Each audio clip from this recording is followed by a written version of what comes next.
Yes, sir. Reserve Bank of India Governor Shaktikanta Das has made a strong statement against inflation in the MPC minutes which has been released. He has said that our job is only half done, having brought inflation within the target band.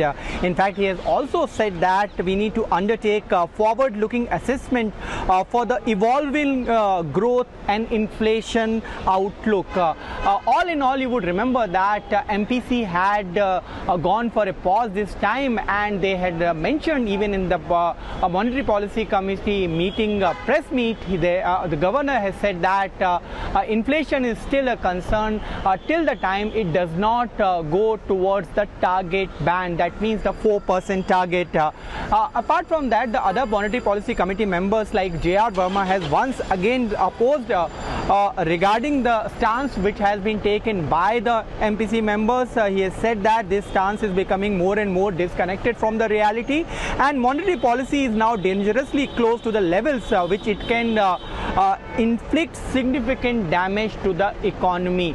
There are other members who have spoken about the growth as well as inflation dynamics, and Shashank Bhide has said that overall growth momentum for this year looks a little moderate than compared to last year.